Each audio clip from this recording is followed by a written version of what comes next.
Hello and welcome to Soul Symbols. My name is Shelly and I'd like to welcome you to my channel. Today is going to be a slightly different type of video. I do normally just read cards for tarot and oracle, which I enjoy very much.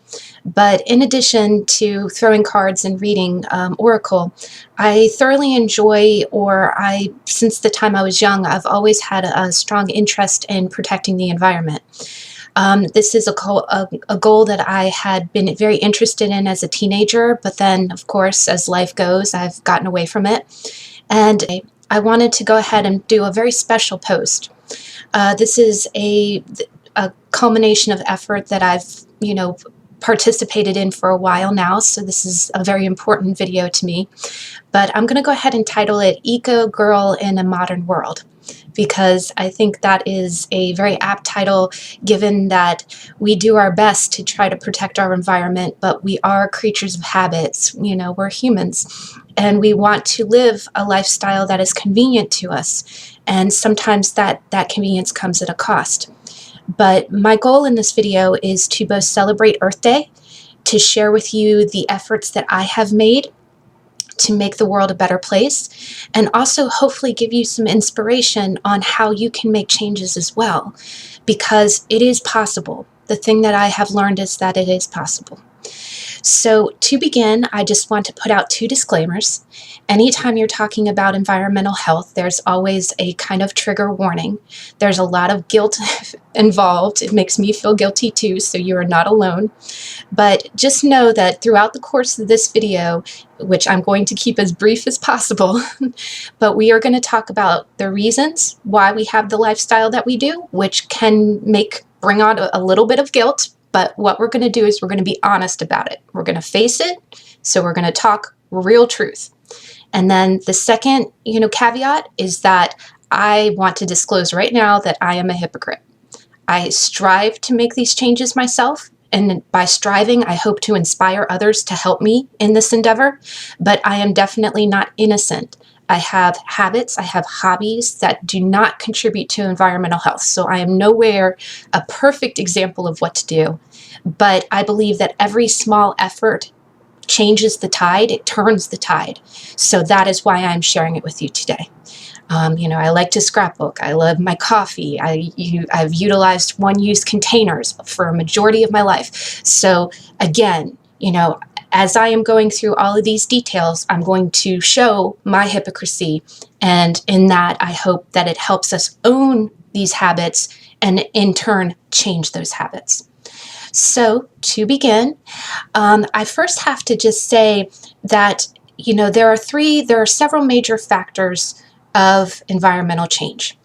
The first being that humans are completely impacting the planet. It is, whether you believe it or not, whether or not you feel like you're just rearranging deck chairs on the Titanic, we're going down anyway, why not enjoy it? That's the mindset that a lot of people take when they feel like, okay, the scientists are just telling us blah, blah, blah. But the proven true fact is, air quality, water quality, trash production, all of it is human made. So first and foremost, we have to own that. The second thing that we need to kind of own is that our speed is super fast compared to the way things are naturally produced. And that is number one, what needs to change. And now, knowing that information, knowing that we are the source, the way that we counteract it, and to put it out there first, the way that we counteract it is what you see in the news every day. Reduce, reuse, recycle. BYO, bring your own. And we need to also ask questions and encourage the change. And lastly, but most importantly, we need to change our habits. So those are the four things. And as I go through the video, I'm also going to hashtag it at the bottom as I'm talking about different things. But to begin, let's go ahead and talk about one of the biggest culprits. We have, again, like we said, we have this weird parallel between progression, going fast, and what naturally occurs in nature. Nature goes slow. Humans want fast. And it's a little bit of it's a big irony, because the biggest thing that we do as humans is that we rely on fossil fuels. So trash, number one, we rely on fossil fuels. And there's wonderful videos here on YouTube. There's a great Plastics 101 video by National Geographic. There's other ones that talk about how long fossil fuels will last us. But basically, the ocean is the mother of all Earth. All life began there. Human life began in South America and Africa. But life as we know it millennia ago began in the ocean. And what happened was marine life and fish life and plants, they all naturally lived, naturally died, and then sank down as sediment to the bottom of the ocean, the way they still do today. After years of compression and heat, they became fossil fuels. They became embedded in the bottom of our Earth. And there are probably about 7 to 10 places on the planet that we can get fossil fuels, one of which being in Alaska, if you're in North America. So the Alaska pipeline, when you hear that in the news. And what happened was the remnants of plants became coal. The remnants of marine life became oil and natural gas. And these are terms that you hear all the time, right? And what happened was, as these microorganisms became fossil fuels, humans, being as smart as we are, we figured out that if we extract the fossil fuels, we can put it through a process of turning it into plastic. So what happens when fossil fuel is extracted, when we pull it out of the ground, it comes in two forms. It comes as crude oil or natural gas. Crude oil is used many different ways, including into the fuel that fuels our cars, but also crude oil is turned into what you've probably heard a lot is called ethane.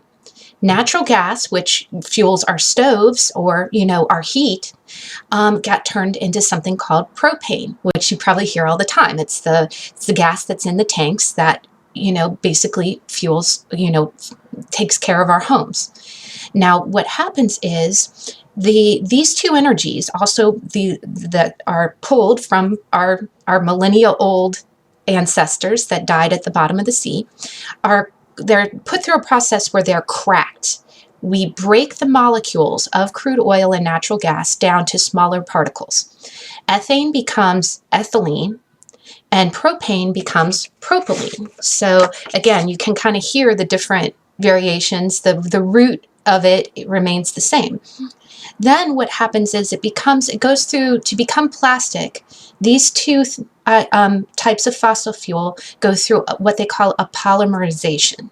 And polymer means pliable. It means bendable.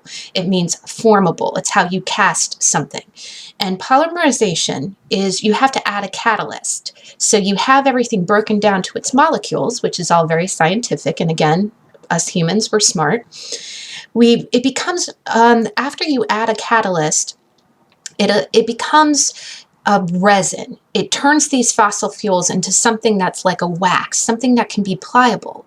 But the one thing you have to remember is, again, fossil fuels are not, there are other types of pliable resins, like resins, tree sap or tree gum or rubber, natural rubber can come from trees. And that's a renewable resource. That's one that can be easily recycled. Fossil fuels are not easily recycled. So once they go through this polymerization, the ethylene and the propylene, ethylene becomes polypropylene, which is poly, again, moldable. Think poly, it's a Greek word or Latin, and then polypropylene. So you can kind of discern, and actually when you look at the little triangle on the bottom of your plastic bottles, if you look at a schedule for recycling, it'll tell you polyethylene or polypropylene, or you'll see some variations, and then you'll know, did this bottle come from natural gas or did it come from crude oil? if that's something you're interested in knowing, because this is stuff that, touches every part of our life. We live in a plastic world, so that's the root cause of what we need to change. And then what happens is the polyethylene and the polypropylene are broken down into little pellets. They become a pliable substance. They're chopped up and turned into what they call nurdles. Nurdles rule our world. It's a nurdle world, because nurdles is what other countries, especially China, buys to create our fabric, create our cups, our utensils.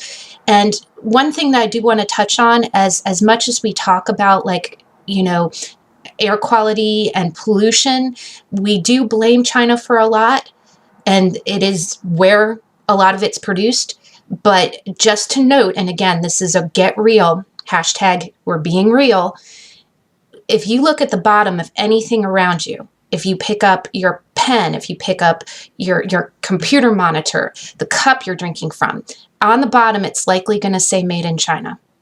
So as much as we can blame another country for it, until we stop fueling it with our buying dollar, we're just as guilty. So again, we're keeping it real, right? And in turn, China also buys our recyclables.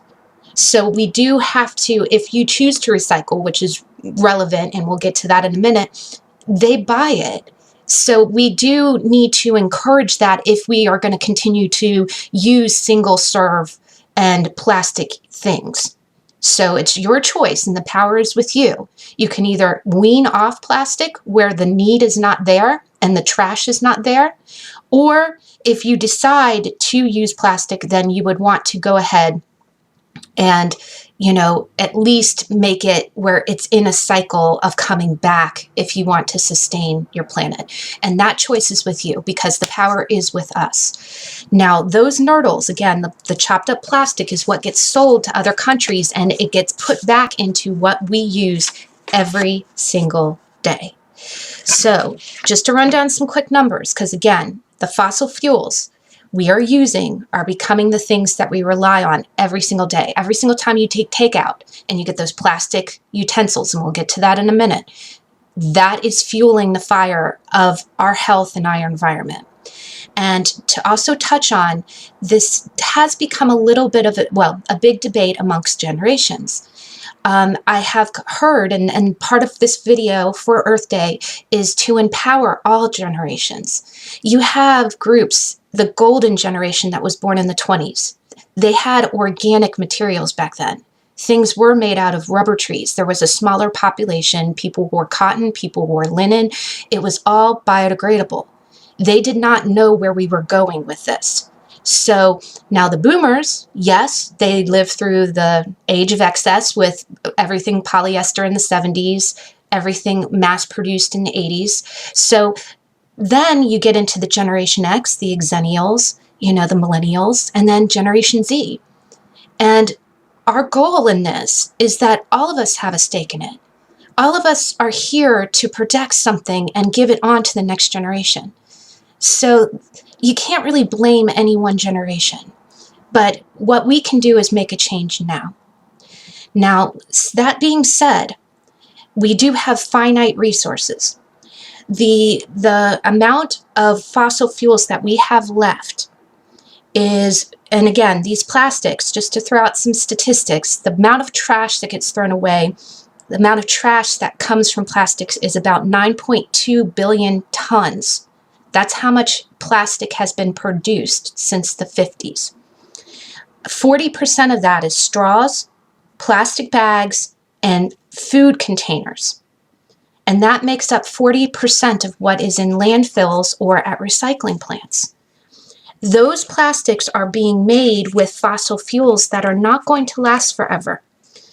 If we go with the amount of gas we would have, or actual crude oil, we have about 1,700 billion tons of oil.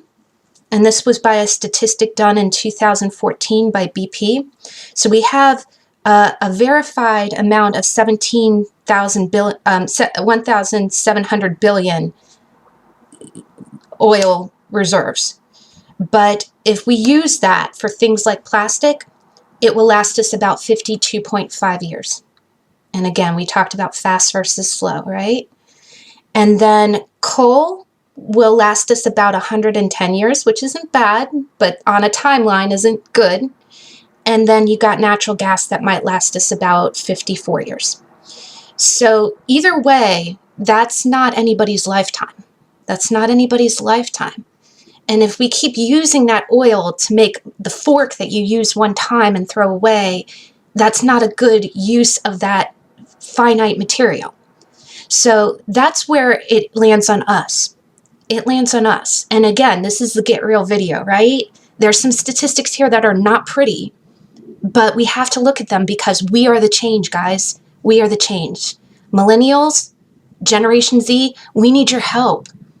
This isn't as much as, talking about, okay, well, I'm going to get a job in tech. Get a job in envirotech, because this is what we need right now. We need help.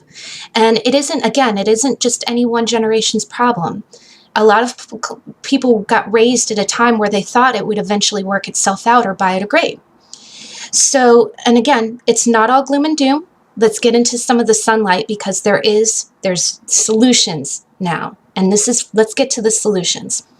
So first and foremost, we know what we're looking at. We're looking at about 100 years before we don't have the luxuries that we're used to every day. So let's be the change now. Let's be the change we want to see, which is a Gandhi quote. So first and foremost, we have to look at where plastics have infiltrated our life. And I can promise you, you can't throw a stick without hitting something plastic. Everything is layered in plastic, everything. And, our food, our clothes, well, the containers for our food, our clothes, our electronics. So to begin, and, again, I know this is kind of a long video, but I'm gonna get it all in. We have a few options. Now, first and foremost, we have to look at recycling. So first off, we want to go ahead and see how things are recycled. These plastics that we've already created, we've already pulled the fossil fuel, we've already created that fork, right? First and foremost, I'm going to put up a list of all the times that it takes something to biodegrade.